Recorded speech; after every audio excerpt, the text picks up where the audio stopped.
Break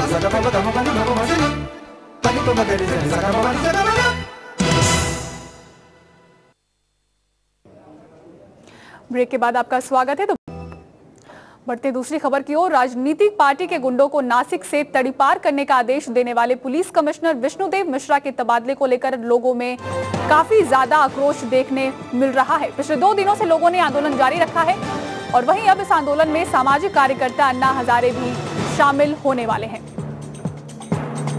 तो राजनीतिक पार्टियों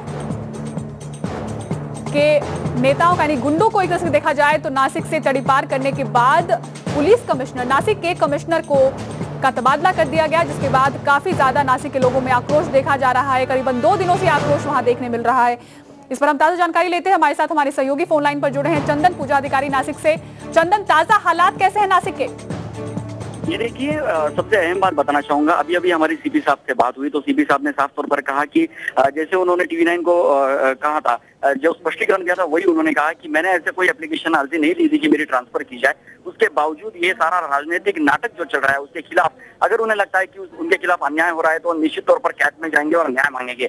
दूसरी डेवलपमेंट आपको बताना चाहूंगा कि जिस तरह से ये सारा नाटक हो रहा है नासिक में, राजनीतिक एक ड्रामा किया जा रहा है, सीपी का तबादला किया जा रहा है, इसके खिलाफ अब ये आग फैल रही है। नासिक के सभी कार्यकर्ता, सभी पार्टी के लोग, सभी आम नागरिक अब रास्ते पर उतरा है, चाहे वो स्वाक्षरी मुहिम हो, रास्ता रोको हो। इससे पहले नासिक के पूरे इतिहास में इससे पहले ऐसा आंदोलन कोई एक सच्चे ईमानदार ऑफिसर के लिए अभी तक नहीं दिखाई दे रहा था जो अब दिखाई दे रहा है। और इसमें एक सबसे अहम बात अब ये सामने आ रही है कि सामाजिक कार्यकर्ता अन्ना हजारे भी इस आंदोलन में कूद गए और लोगों की भावना ध्यान में रखते हुए अब अन्ना हजारे ने भी ये बात कही है। उन्होंने साफ तौर पर कहा है कि अगर शाम तक सरकार को अल्टीमेटम दिया है उन्होंने, और कहा है कि अगर शाम तक सीपी की ट्रांसफर नहीं रुकती तो कल से वो राज्यव्यापी आंदोलन पूरे देश में छेड़ेंगे और सीपी का तबादला रुकवा के ही रहेंगे। बिल्कुल, तो जो सरकार जनता के हक में काम करने के दावे करती है वही सरकार जनता को आज निराश कर रही है। चंदन, यहाँ पर जो मामला था 40 बाइक जलाने के बाद 4 नेताओं को तड़ीपार किया गया, पूरा मामला आपसे विस्तार पूर्वक जानना चाहेंगे। कौन सी पार्टी के नेता थे और क्या था पूरा मसला?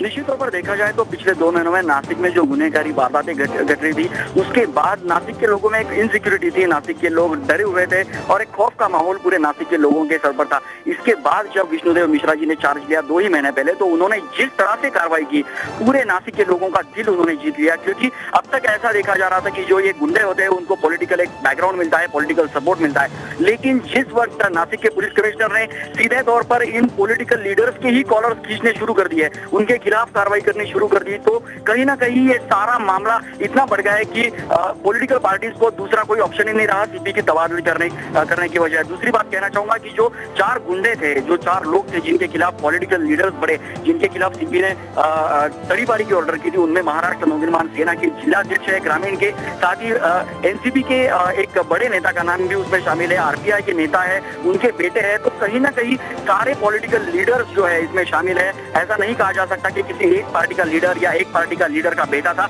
लेकिन सारे पॉलिटिकल लीडर्स और उनके कार्यकर्ता इसमें मौजूद है। और दूसरी बात, सीपी ने जब भी हमसे अभी बात की थोड़ी देर पहले, तो उन्होंने कहा कि अगर मेरी ट्रांसफर रुकती है और मैं अगर नासिक में रहता हूं तो निश्चित तौर पर यह कार्रवाई जारी रहेगी और जिन जिन लोगों के ब्लैक लिस्ट में नाम है उनकी तरफ, उनके खिलाफ ऐसी ही कड़ी कार्रवाई की जाएगी। बिल्कुल। चंदन, आपसे गुजारिश है, यहाँ पर आपको रोकना चाहेंगे। कल हमने इस पूरे मसले पर महाराष्ट्र के उप मुख्यमंत्री छगन भुजबल से बात की, साथ ही साथ विष्णुदेव मिश्रा से भी, जिनको इस पद से हटाया गया, उनसे भी बात की। आपको एक बार फिर से सुनाते हैं कि क्या कुछ कहना था उनका। पिछले कुछ समय से नासिक में आपराधिक वारदातों में काफी इजाफा हुआ है। इसका खामियाजा आम लोगों को भुगतना पड़ रहा है। लेकिन कुछ दिन पहले जब चोरों ने नासिक में एक साथ 40 मोटरबाइक्स फूंक डाली, तब लोगों का गुस्सा फट पड़ा। लोगों के गुस्से को देखते हुए राजनेता मीडिया के सामने बढ़ चढ़कर बयान देने लगे और कहा कि इस गुंडागर्दी का वो खात्मा कर कर ही रहेंगे, इसके लिए कोई कसर नहीं छोड़ी जाएगी, वगैरह वगैरह।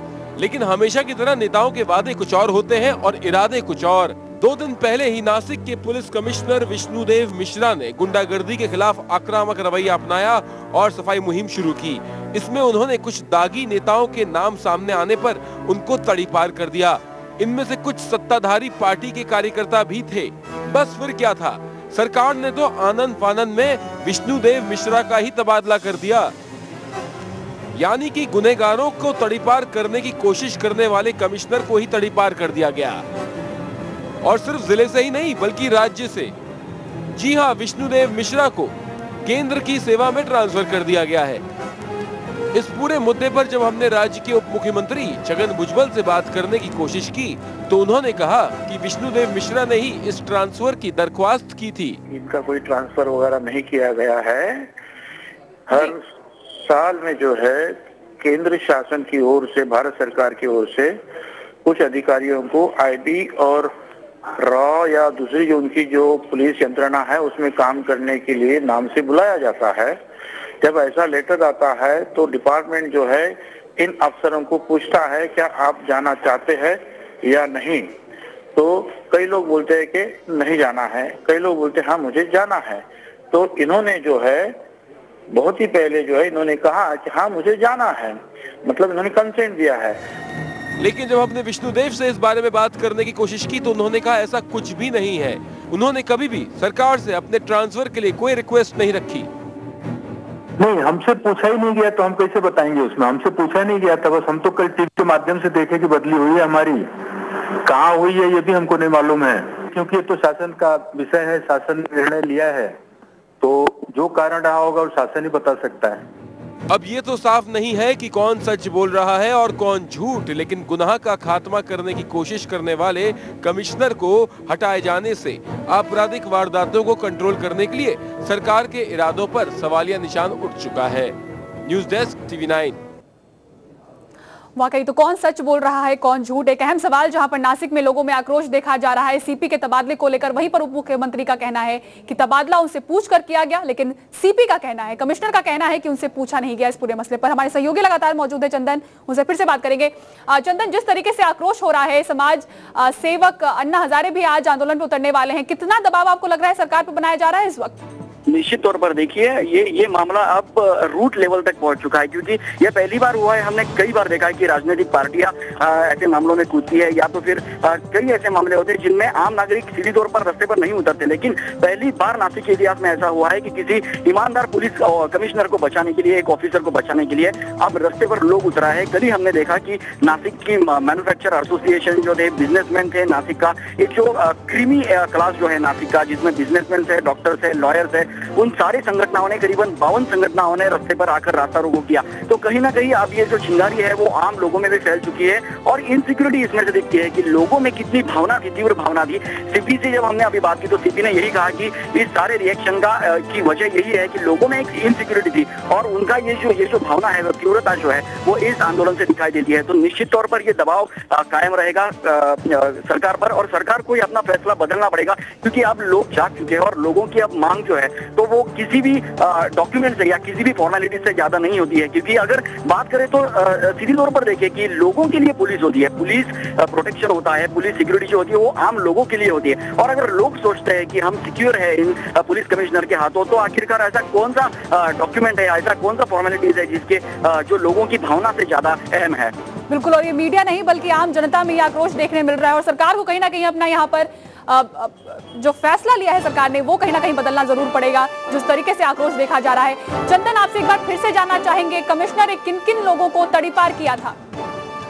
देखिए, कमिश्नर ने कुल 40 लोगों को तड़ीपार किया था। इन 40 लोगों में जो 4 अहम नाम थे वो थे सुहास कांदे, जो महाराष्ट्र नवनिर्माण सेना के ग्रामीण जिलाध्यक्ष है। साथ ही इनमें एक रिपब्लिकन पार्टी ऑफ इंडिया के कार्यकर्ता है, एक नेता है प्रकाश लोंढे, जिनका लड़का भूषण लोंढे भी इस मामले में फंसा हुआ था।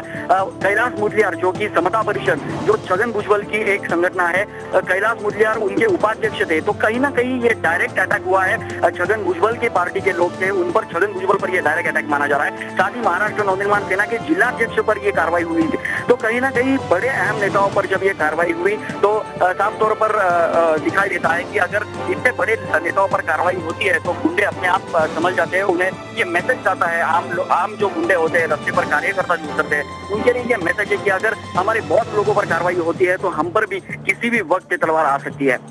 चंदन, आप बने रहे इस खबर पर। फिलहाल तमाम जानकारी के लिए आपका बहुत बहुत शुक्रिया। तो कमिश्नर के तबादले को लेकर लगातार हो रहा है, देखा जा रहा है आक्रोश नासिक के लोगों में, जहां पर कई समाज सेवक भी आंदोलन में उतरने वाले हैं। यहां पर रुकेंगे छोटे से ब्रेक के लिए, ब्रेक के बाद भी खबरों का सिलसिला जारी है। आप देखते रहिए TV9।